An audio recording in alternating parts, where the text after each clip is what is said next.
Kami bertemu di salah satu kafe di mall tersebut. Saat itu ayah saya marah besar gitu kan, karena ya wajarlah orang tua ya marah. Jadi beliau waktu itu mendang kursi di kafe itu, dan dilihat banyak orang gitu kan. Dan beliau mengatakan tidak ada satupun keluarganya yang masuk Kristen gitu ya. Saat itu ya saya takut, sangat takut sekali. Dan ada satu hal lagi, jadi saya juga baru tahu waktu itu kalau kebetulan pengacara orang tua saya ini ternyata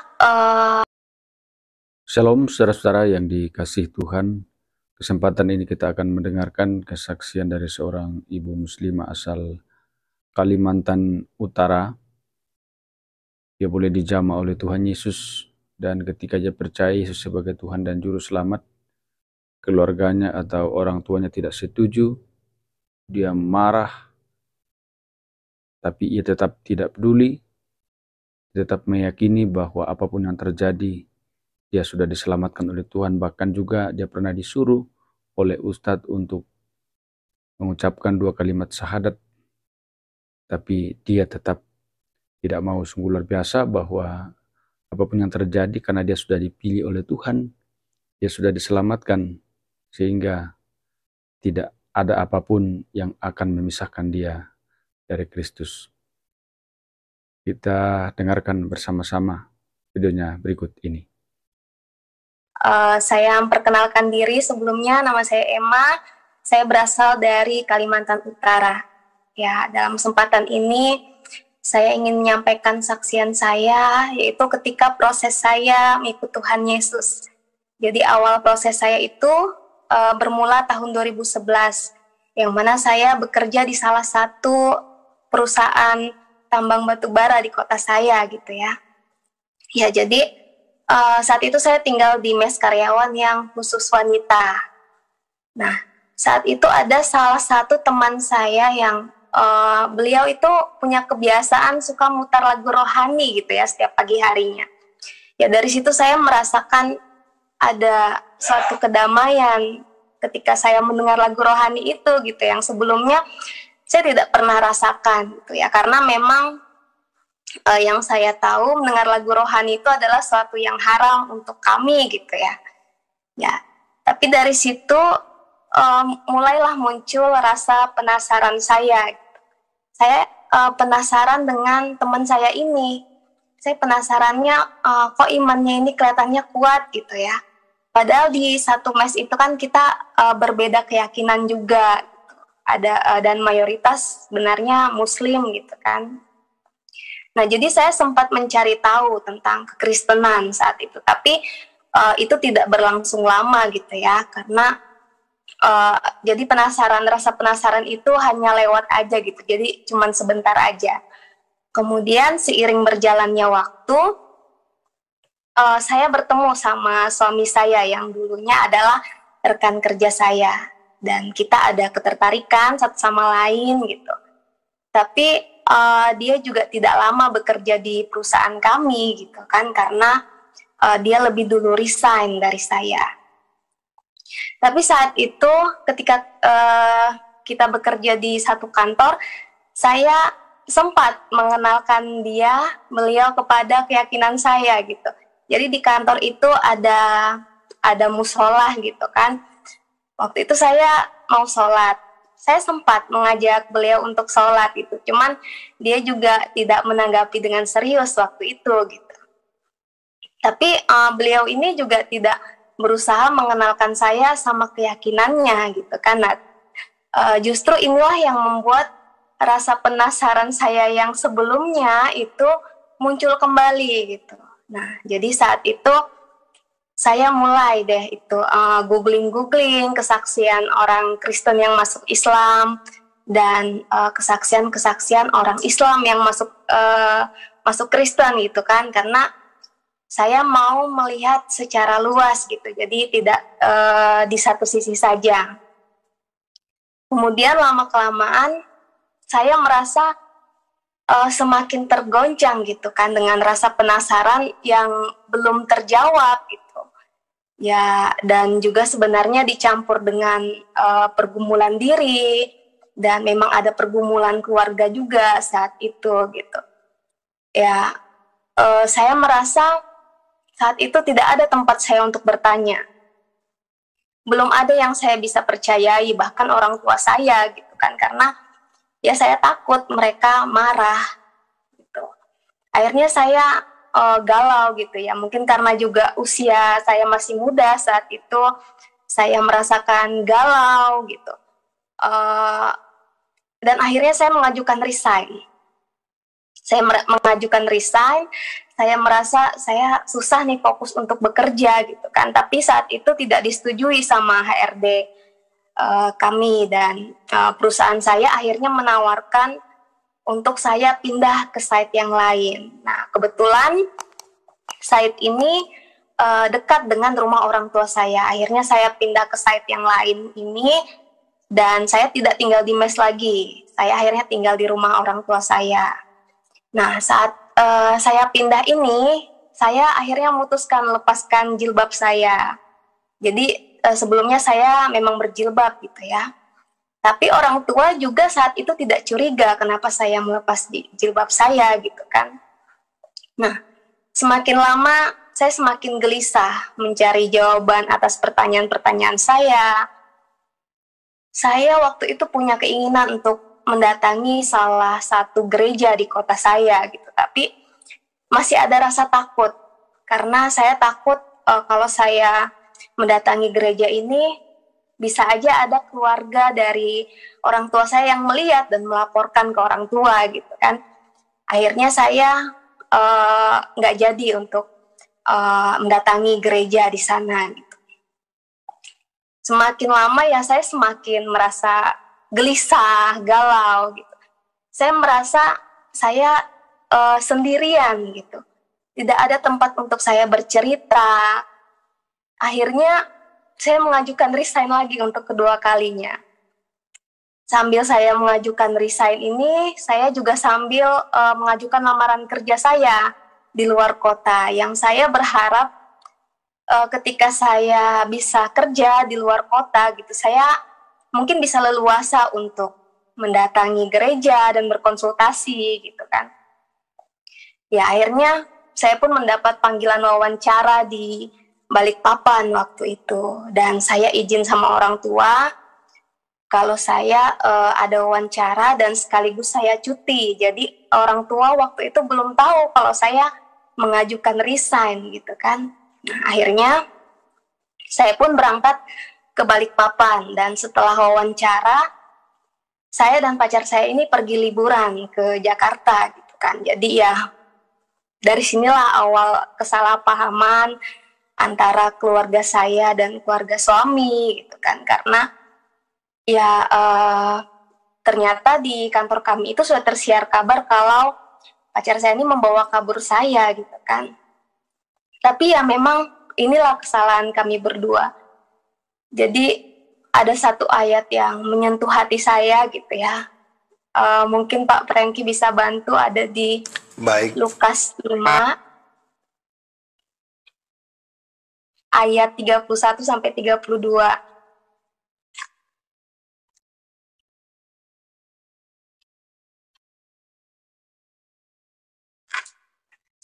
Ya, yang mengatakan, lalu jawab Yesus kepada mereka, katanya bukan orang sehat yang memerlukan tabib, tetapi orang sakit.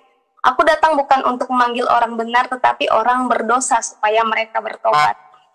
Ya, jadi luar biasa ayat ini di dalam kehidupan saya gitu ya, ketika pertama kali saya mengenal Tuhan Yesus, karena saya merasa saya memang orang yang tersesat yang Dia pilih gitu kan, dan suami saya juga bukan orang yang sempurna. Jadi kami memang benar, kami berdua memang benar-benar sangat membutuhkan Tuhan Yesus dalam hidup kami. Ya, sebenarnya juga saat itu saya belum terlalu mengenal pacar saya ini gitu kan. Jadi saat itu saya baru mengetahui kalau beliau sudah memiliki istri dan anak. Mereka kawin siri karena istrinya juga Muslim gitu kan. Namun ya hubungan mereka juga rumit. Karena pacar saya ini tetap dengan keyakinannya masih kepada Tuhan Yesus gitu kan. Dia tidak bisa ikut ke istrinya itu gitu. Ya, dan saya pribadi pun dulunya bukan orang yang baik gitu kan, walaupun saya berjilbab. Saya merasa saya berjilbab ya karena saya berusaha untuk menjauhi dosa. Saya berusaha dekat dengan Tuhan, tapi ya masalah tetap ada dalam hidup saya yang membuat saya tidak tenang gitu kan ya, sampai akhirnya saya mendengar lagu rohani itu yang pertama kali dan merasakan satu kedamaian. Saya pikir mungkin itulah caranya Tuhan untuk menangkap saya gitu kan saat itu. Ya, kemudian saya berpacaran dengan suami saya saat itu. Saya merasa semakin dekat dengan dia, saya mulai bertanya-tanya. Saya sudah mulai berani bertanya tentang kekristenan gitu kan sama dia. Tapi anehnya, mungkin tidak seperti ekspektasi orang kalau dialah yang mempengaruhi saya untuk masuk Kristen gitu kan. Karena ya setiap kali saya bertanya tentang Kristenan, beliau juga selalu bilang, jangan tanya saya gitu kan. Saya takut salah jawab, jadi tanya pendeta aja gitu ya. Mungkin bisa dibilang seperti Kristen KTP gitu lah ya. Tapi ya, walaupun dia begitu, saya lihat dia orang yang selalu mengandalkan Tuhan dalam hidupnya gitu. Saya juga belajar dari dia untuk tidak perlu takut dalam kehidupan ini gitu kan, karena ya Tuhan pasti tolong. Itu yang selalu dia bilang. Dia juga bercerita tentang hidupnya di dalam pekerjaannya gitu, yang mana yang namanya swasta kan tidak pasti ya pekerjaannya. Tapi setiap kali kontrak gitu ya, kontrak itu habis, ada saja perusahaan yang lain yang memperkerjakan dia gitu. Jadi dia juga bersaksi kepada saya gitu, luar biasa pertolongan Tuhan dalam hidupnya. Ya, puji Tuhan sampai saat ini pun sedikit banyaknya dia juga ikut membantu perekonomian keluarga saya gitu ya, puji Tuhan. Ya, lanjut cerita saya itu, kemudian akhirnya dia memberikan referensi karena dia tidak bisa menjawab pertanyaan saya gitu ya. Akhirnya dia memberikan referensi untuk konsultasi di salah satu gereja di tempat dia bekerja gitu kan.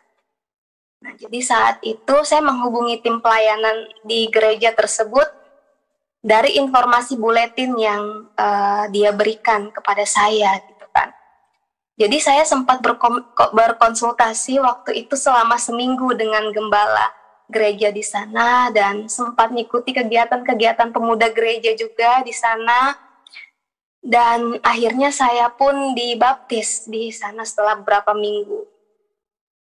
Dan ada pengalaman yang saya sempat alami yang mungkin saya mau bagikan ketika saya beberapa hari sebelum dibaptis gitu ya. Jadi waktu itu saya sedang tidur gitu kan. Saya sedang tidur, saya merasa saya tidak bisa bergerak gitu. Jadi saya tidak tahu saat itu apakah saya mimpi atau ketindihan gitu kan. Ya, ketindihan itu seperti kita sadar tapi tidak bisa bergerak gitu. Jadi saya merasa seperti itu, akhirnya saya berdoa. Waktu itu pertama kali saya berdoa, saya membaca ayat kursi gitu ya, karena sudah terbiasa kan, sudah kebiasaan baca ayat kursi. Jadi saya membaca ayat kursi. Tapi ketika saya membaca ayat kursi itu, saya saya tetap tidak bisa bergerak gitu kan. Nah, kemudian saya ada melihat seperti ada yang melayang-layang gitu kan. Itu ada tulisan Allah dan Muhammad gitu kan dalam bahasa Arab. Dan di sampingnya itu ada salib Yesus gitu. Saya melihat itu. Akhirnya saya coba untuk berdoa lagi. Berdoa menurut ajaran Kristen gitu ya. Ya, tapi saya waktu itu kan belum terbiasa ya untuk berdoa secara Kristen. Jadi ya dengan bahasa saya aja gitu. Saya coba berdoa dan puji Tuhan saat itu saya langsung seperti terlepas gitu kan. Seperti terlepas dan bangun, sadar, bisa bergerak lagi. Jadi itu yang pengalaman yang pernah saya alami gitu. Kemudian ya akhirnya saya dibaptis gitu. Dan sebenarnya setelah dibaptis itu saya belum 100% mengalami Tuhan gitu ya. Jadi saya terus diproses sama Tuhan. Kemudian ya selama di sana, di tempat saya dibaptis ini, saya matikan ponsel. Saya matikan ponsel saya yang pastinya membuat orang tua saya ini khawatir gitu ya. Ditambah lagi mendengar kabar yang tidak baik dari kantor saya. Sehingga mereka marah besar lah gitu kan ya. Yang tersiar kabar kalau saya dibawa lari oleh pacar saya gitu kan. Dan akhirnya mereka mencari saya dan membawa pengacara untuk menemui keluarga pacar saya ini. Ya, jadi orang tua saya saat itu seorang pejabat gitu ya di kota saya, dan kebetulan juga petinggi di kota saya saat itu adalah keluarga saya, yang pastinya membuat orang tua saya ini malu gitu kan kepada semua keluarga kalau tahu anaknya ini murtad gitu kan. Nah, dan yang saya tahu pengacara yang dibawa oleh orang tua saya ini juga adalah pengacara dari keluarga saya ini yang petinggi di sana gitu kan. Ya, jadi setelah mendatangi rumah keluarga pacar saya ini, akhirnya saya menghubungi orang tua saya untuk janjian bertemu gitu kan di salah satu mall di Samarinda. Ya, jadi di sana saya bertemu dengan orang tua saya yang bawa pengacara juga, dan ada keluarga pacar saya juga. Kami bertemu di salah satu kafe di mall tersebut. Saat itu ayah saya marah besar gitu kan, karena ya wajarlah orang tua ya marah. Jadi beliau waktu itu mendang kursi di kafe itu, dan dilihat banyak orang gitu kan. Dan beliau mengatakan tidak ada satupun keluarganya yang masuk Kristen gitu ya. Saat itu ya saya takut, sangat takut sekali. Dan ada satu hal lagi, jadi saya juga baru tahu waktu itu kalau kebetulan pengacara orang tua saya ini ternyata dari suku yang sama dengan suami saya gitu. Dan kebetulan juga seorang Kristiani gitu kan. Jadi ya mungkin beliau sedang bergumul juga saat itu. Ya akhirnya saya ikut orang tua saya pulang karena saya dipaksa gitu kan. Tapi ya saya ikut aja pulang. Dan saya pikir tidak apa-apa saya ikut pulang juga karena saya merasa ini adalah kesalahan saya gitu. Saya tidak jujur dari awal dengan orang tua saya. Saya pikir juga saya sudah dewasa, bukan di bawah umur lagi, dan mungkin secara hukum saya bisa milih keyakinan saya sendiri gitu kan. Ya akhirnya saya menceritakan kepada mereka, orang tua saya, kalau saya sudah dibaptis atas kemauan saya sendiri. Dan terjadilah kemarahan besar orang tua saya saat itu.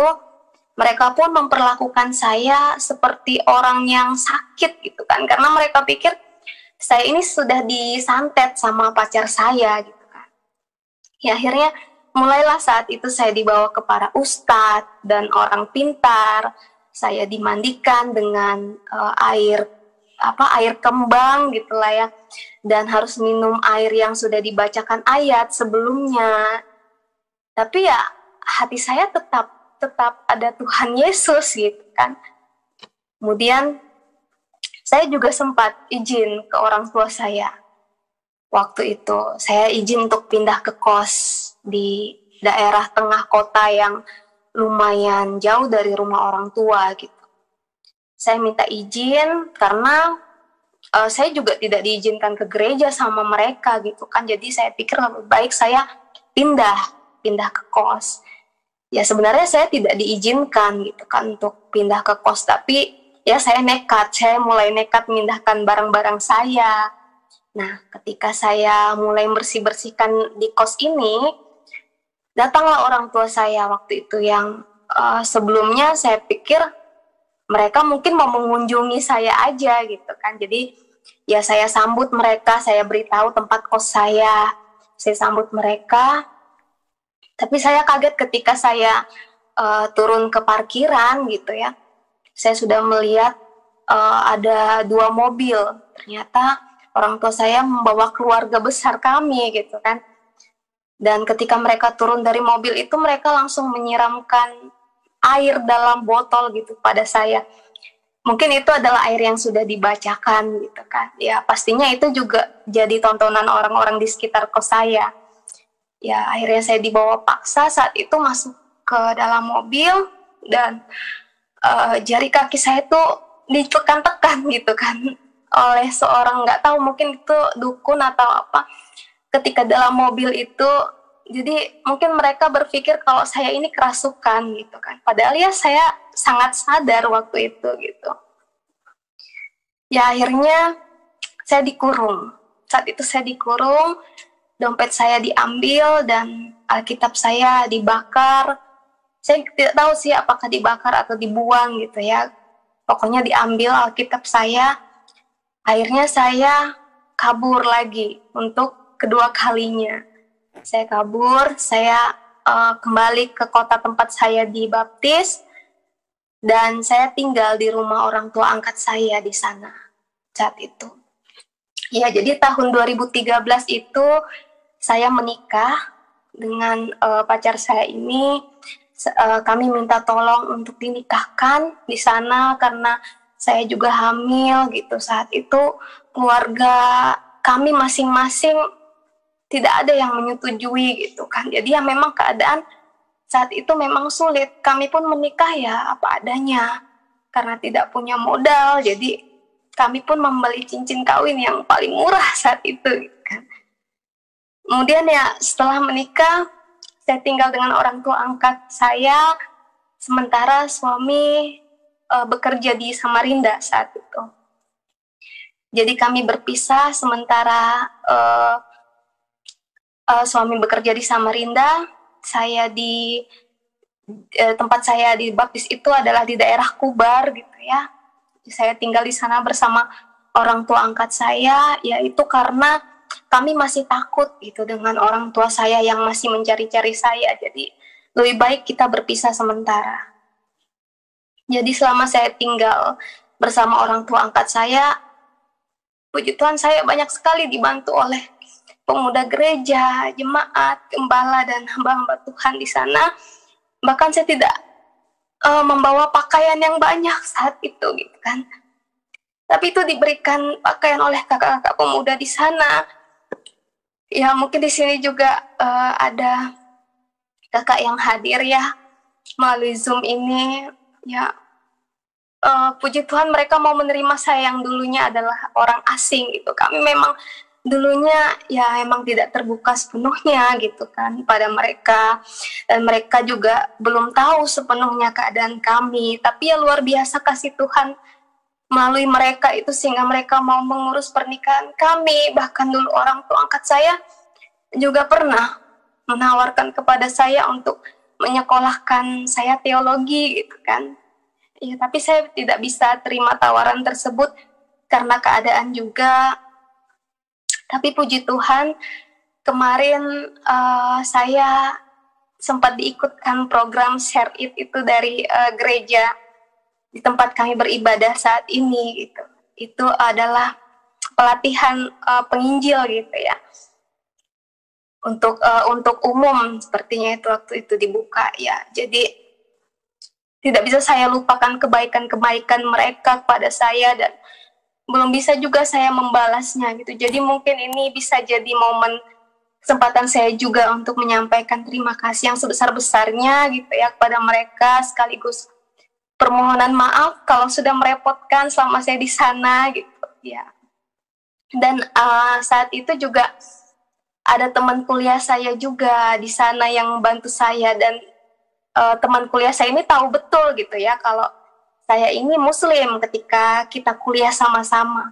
Saya juga berjilbab. Jadi ya ketika beliau tahu saya di sana dan dibaptis di sana, juga beliau membantu saya selama di sana gitu ya. Ya, setiap harinya saya selalu berdoa lah sama Tuhan, semoga hubungan saya dengan keluarga di sana gitu ya, tempat saya dibaptis ini selalu baik, saling menguatkan dalam Tuhan. Ya, cuman Tuhan lah yang mampu membalas kebaikan-kebaikan mereka pada saya selama di sana. Ya, jadi setelah lama tinggal dengan orang tua angkat saya memutuskan untuk menghubungi kembali orang tua kandung saya waktu itu. Ya, jadi saya minta tolong sama orang tua angkat saya mau menghubungi orang tua kandung saya karena saya merasa saya bingung gitu kan. Saya bingung dengan kehidupan saya yang sedang hamil tapi tidak bisa bersatu juga dengan suami. Jadi saya pikir saya ingin sekali memperbaiki kembali hubungan dengan orang tua kandung saya supaya tidak ada ketakutan lagi antara saya dan suami gitu kan. Ya, saya berharap mungkin saja ketika orang tua kandung saya tahu kalau saya hamil dan sudah menikah, maka mereka mau berbesar hati menerima kami gitu kan.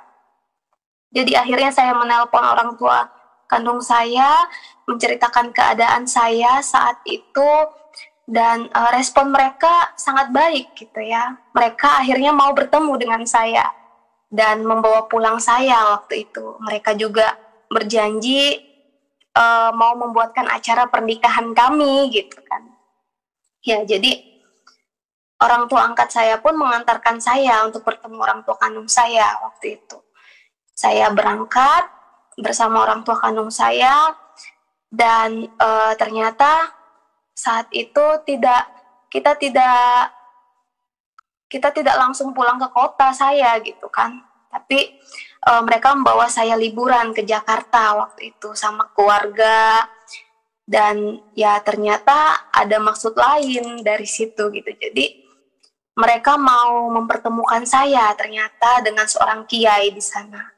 Ya, tapi saat di sana tidak sempat juga kita bertemu, mungkin karena padatnya jadwal kiai ini gitu kan. Jadi kami pun pulang kembali ke Kalimantan dan saya merasa memang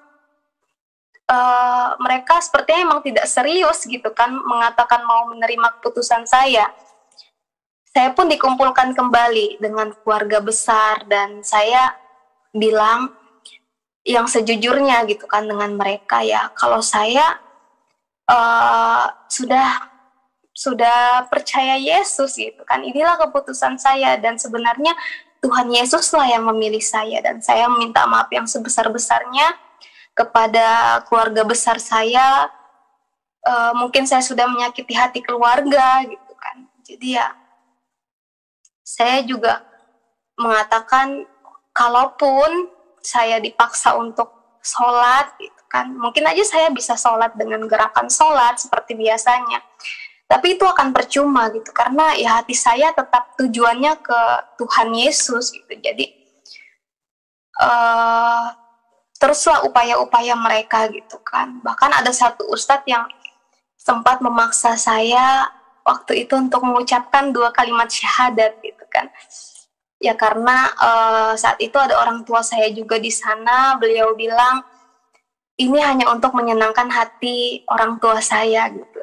Jadi berbagai macam cara lah yang sudah mereka lakukan, keluarga saya, supaya saya ini bisa kembali ke keyakinan saya yang sebelumnya. Tapi ya saya tetap tidak berubah gitu, tetap bersama Tuhan Yesus. Akhirnya saya coba menanyakan kembali, jadi saya masih berharap gitu kan. Saya coba menanyakan kembali sama orang tua saya yang janjinya mau menikahkan saya gitu sama suami saya, buat acara pernikahan kami. Tapi ternyata saat itu ayah saya berkata, kalau sampai suamimu berani gitu kan menginjakkan kakinya ke rumah kami, maka akan dibunuh gitu kan. Jadi ya kembali lagi lah saya dikurung di rumah waktu itu. Jadi handphone saya diambil, dompet, dan setiap kali mereka keluar rumah saya dikunci dari luar waktu itu. Dan mereka pun membuat rencana waktu itu mau menikahkan saya sama seorang duda. Ya, tapi luar biasa kasih Tuhan itu. Suatu ketika saya sendirian di rumah, seperti biasa setiap mereka keluar rumah, saya dikunci dari luar gitu kan. Ternyata ada HP adik saya yang ketinggalan di rumah gitu kan, tapi memang dalam keadaan mati, casnya habis waktu itu. Jadi saya pun mengisi daya HP itu gitu, dan langsung saya menelpon suami saya saat itu ya, karena saya juga hafal nomor HP-nya gitu kan. Jadi ketika saya menelpon suami saya ini, saya juga sempat untuk minta nomor kakak pemuda yang ada di Kubar gitu. Saya mau berkonsultasi kepada beliau. Akhirnya saya menelpon beliau. Saya menceritakan kalau saya akan dinikahkan dengan seorang duda gitu kan. Tapi ya kakak ini menjawab, apa yang sudah dipersatukan Tuhan tidak bisa diceraikan manusia gitu kan.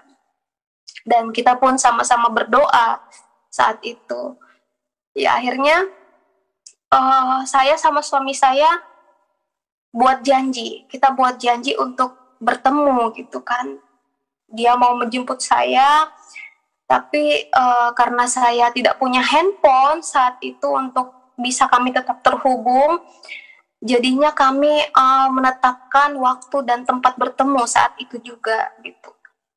Nah, kita sudah menetapkan waktu dan tempat untuk bertemu di mana, dan tapi saya masih dikurung gitu kan, saya masih belum bisa keluar rumah. Akhirnya saya memutuskan untuk bersandiwara waktu itu. Saya bilang ke orang tua saya kalau saya setuju menikah dengan duda ini, dan saya juga pura-pura sholat gitu kan. Ya, jadi saya melakukan ini supaya saya diberikan kebebasan dan kepercayaan kembali gitu kan sama orang tua saya. Dan ya akhirnya penjagaan mereka pun sudah tidak ketat lagi gitu. Saya sudah boleh keluar rumah, dan saya juga boleh ke tempat saudara saya gitu kan, yang rumahnya memang berbeda dari rumah orang tua. Ya jadi akhirnya saya pun pergi dari rumah waktu itu. Saya izinnya waktu itu ke rumah saudara saya gitu kan. Tapi sebenarnya saya bertemu suami gitu. Saya pergi menunggu suami di suatu tempat yang sudah kita tetapkan gitu ya. Ya saat itu sih saya ada rasa takut. Saya merasa apakah bisa nih kita bertemu gitu ya, karena kan saya tidak membawa handphone sama sekali gitu kan. Tapi puji Tuhan kami bisa bertemu, dan akhirnya kami berangkat bersama-sama ke Samarinda.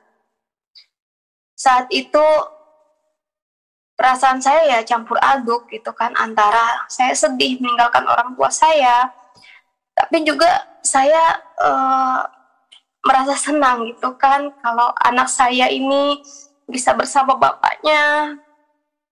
Dan ada ketakutan juga sih sebenarnya saat perjalanan itu gitu kan, karena memang medan yang kami tempuh ini, jalanan dari Kalimantan Utara ke Samarinda ini kurang lebih 23 jam ya mungkin, karena jalannya juga memang tidak mulus gitu kan, jalannya rusak parah. Jadi sempat ada ketakutan karena kondisi saya juga saat itu sedang hamil 7 bulan gitu kan. Tapi ya kami serahkanlah semuanya sama Tuhan Yesus gitu. Ya akhirnya kami pun tinggal berumah tangga, dan saya tidak berkomunikasi lagi sama orang tua saya saat itu karena saya masih takut gitu kan. Saya masih takut dan trauma juga. Jadi setelah setahun melahirkan anak pertama kami, saya pun beranikan diri bertemu orang tua saya saat itu. Kebetulan mereka jalan-jalan ke Samarinda gitu ya. Terus mereka juga tinggal di kantor perwakilan yang ada di Samarinda. Puji Tuhan hubungan kami lebih baik dari yang sebelumnya gitu ya. Sampai saat ini juga sangat baik, walaupun ya kalau saya lihat mungkin masih ada harapan mereka gitu ya terhadap saya dan anak-anak saya untuk kembali ke keyakinan yang sebelumnya gitu ya. Itu terlihatlah dari upaya-upaya mereka gitu. Tapi ya inilah prosesnya gitu kan. Bahkan sebenarnya pergumulan saya juga tidak hanya sampai di situ. Pergumulan rumah tangga juga dan bersama suami juga masih kami alami gitu kan. Seperti yang kita berdua benar-benar otodidak mengurus anak gitu. Karena memang ketika kami berumah tangga, kita tidak berhubungan dengan keluarga kita masing-masing gitu, mereka masih belum mau menerima kami gitu kan. Jadi itu awal-awal itu kita merasakan gimana mengurus anak secara otodidak gitu, dan juga pergumulan-pergumulan proses kita mengenal satu sama lain yang tidak jarang kita juga bertengkar gitu ya, mungkin seperti rumah tangga yang lainnya juga. Dan beberapa kali saya juga sempat ingin pergi dari suami gitu kan, tapi ya ada satu kejadian, jadi saat itu saya merasa tidak tahan gitu kan. Jadi saya sama suami merasa kita itu berbeda gitu. Ya bisa dibilang mungkin karena saya hidup dengan orang tua yang mungkin berkecukupan gitu ya. Jadi saya mungkin ada rasa ketergantungan sama orang tua, dan saya juga orangnya suka curiga gitu kan. Dan suami ini kan orangnya mandiri, dan dia juga sudah merasakan bekerja dari mulai dia kecil gitu. Jadi ketika dia ada ngomong kasar sedikit aja ke saya gitu kan, pasti saya merasa tidak terima gitu kan. Jadi waktu itu saya kabur bawa anak-anak saya pulang ke rumah orang tua saya gitu kan. Tapi saat itu orang tua saya tidak tahu kalau saya ini lagi bertengkar sama suami saya. Tapi juga saya masih berat hati untuk mau bercerita gitu kan. Tapi di rumah orang tua saya itu saya merasa saya ini sedang diproses. Saya merasa saya seperti dulu gitu, yang merasa sendirian, tidak ada tempat saya untuk bercerita, tidak ada yang bisa menolong saya gitu. Akhirnya saya menyerah sama Tuhan Yesus. Saya berserah sama Tuhan sampai saya mengambil keputusan, sudahlah, tidak ada memang tempat saya untuk bergantung selain Tuhan Yesus. Saya berkata begitu dalam hati saya. Akhirnya saya hanya mengandalkan Tuhan dalam hidup saya serahkan semua masalah saya sama Tuhan. Dan itu luar biasa rasanya, ada kedamaian gitu ya dalam hati saya. Dan puji Tuhan, dalam proses rumah tangga ini banyak sekali yang saya alami gitu ya. Saya mengalami Tuhan dalam proses ini. Dari doa-doa yang saya merasa Tuhan itu menjawab doa-doa saya, seperti contohnya perekonomian awal-awal rumah tangga kami gitu kan, yang ada aja rezeki yang tiba-tiba Tuhan berikan. Dan juga saya melihat pembawaan suami yang dulunya keras gitu ya, dan saya kan berbeda gitu. Tapi pelan-pelan Tuhan itu menyeimbangkan dengan karakter saya gitu kan. Jadi kami bisa saling berubah dan saling memahami. Saya merasa Tuhan itu baik gitu ya dalam kehidupan saya. Saya terus diproses bahkan dalam rumah tangga yang saya merasa berat, mengurus anak dari awal gitu. Tuhan kasih beritahu caranya gitu ya, pelan-pelan saya sabar, dan masih banyak lagi kebaikan Tuhan itu dalam hidup saya. Saya rasakan doa-doa yang dijawab Tuhan. Ya, saya percaya setiap dari kita selama hidup ini pasti kita memiliki pergumulan gitu ya masing-masing. Dan mungkin yang paling penting adalah bagaimana kita terus saja bersaksi atas kebaikan-kebaikan Tuhan dalam hidup kita gitu. Dan sebenarnya ini adalah kesaksian pertama saya yang sudah saya persiapkan gitu ya, supaya saya bisa menceritakan dengan detail proses saya ini.